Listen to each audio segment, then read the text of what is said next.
Well, now let's take a look at canceling changes. Maybe you start making changes to the data in the text boxes, and you decide that's not really what I wanted to do.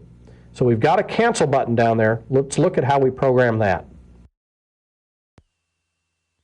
When you click on the close button, you'll run the command close click event. Now the close button has a dual purpose. If the caption of the command close button is equal to close, then we know to unload the form. But otherwise, it's equal to cancel. And that means that what I want to do is I want to do a cancel update. Now the reason you have to apply the cancel update to this record set of this data control is because every time you start typing, the data control throws the ADO record set into edit mode. Basically, the record set is always in edit mode. So we need to cancel this update so that if we move off of this row, the ADO data control does not try to save the changes back. Now that's part of what we have to do. The next piece that we have to do is we have to check the record set's edit mode. And if it's not equal to add, that means it must be the edit mode. Which means what we want to do is we want to move the record set. The reason we want to move the record set is so that it will force it to refresh the controls. We do this by just doing a move method and telling it to move 0 records from this record. By doing that, you basically force a refresh of this record. It'll actually take all the data out of the record set and move it into the controls. And then all we have to do is toggle the buttons back to their normal state. Let's run this application and let's take a look at it. So here I am, I make a change now to the Social Security number and I realize, boy, I really goofed that up. So if I go over here to the close, which has now become cancel, as soon as I click on this, watch the data up here. You can see it goes right back to where it was. The reason why is because that move 0 happened, which says refresh all the controls with the new record that's at this position. We've just kind of fooled it into the new position. We really just moved to the same record. Well, everything we've done so far as adding records, deleting records, and editing records, we've kind of assumed that the data has been correct. When you're adding and editing especially, you need to make sure that you don't put bad data into the table. So we can do this by validating the data before it ever gets there, and we do that by programming one of the events of the data control.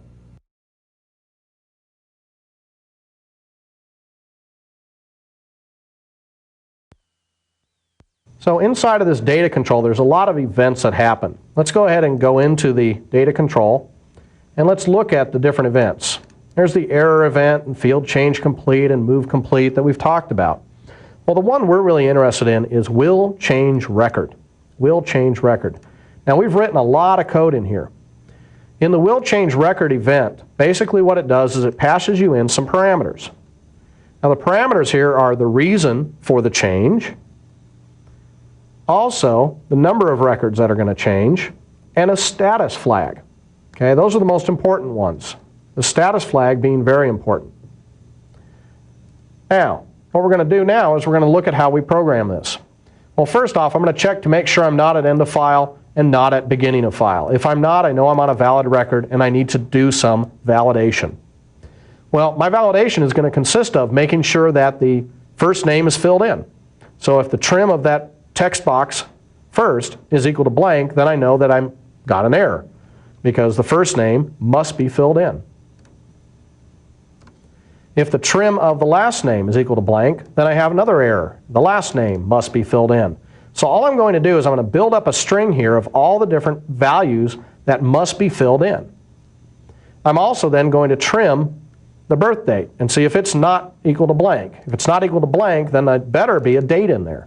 So if it's not a date, by using the isDate function, then I need to specify that the birth date is not a valid date. And I add that to my error string. Now you notice that at the end of every one of these lines I've concatenated on a VBCRLF.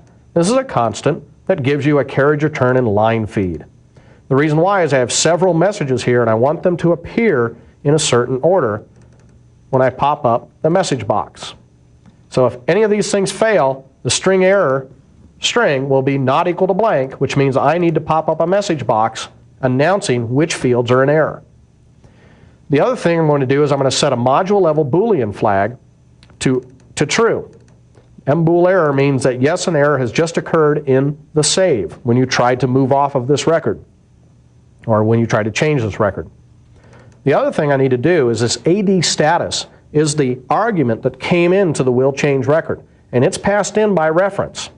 So what I need to do is inform the data control, hey data control, I don't want to change this right now. We do that by setting that AD status equal to this constant, AD status cancel, which tells the data control, stop what you're doing, do not try to update this particular row.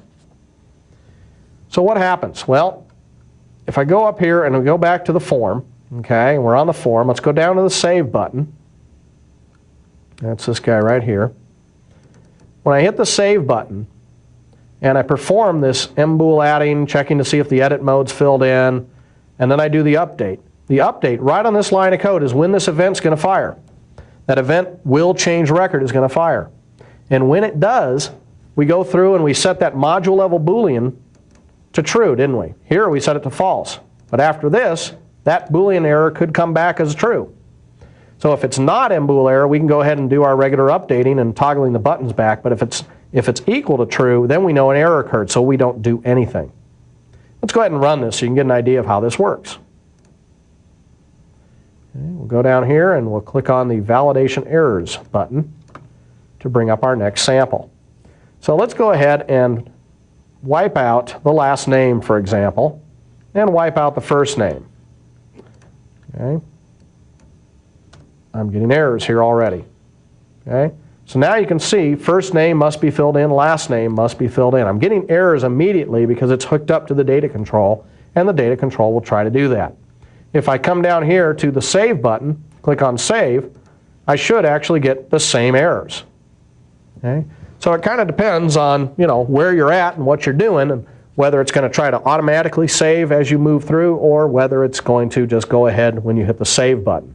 We pop up our message box, and we know what needs to be taken care of. So at this point, we'd either need to fill these in, and once they're filled in, I get no more errors. I can then hit Save to make sure they're all saved back as normal, and then obviously all the command buttons get toggled back correctly.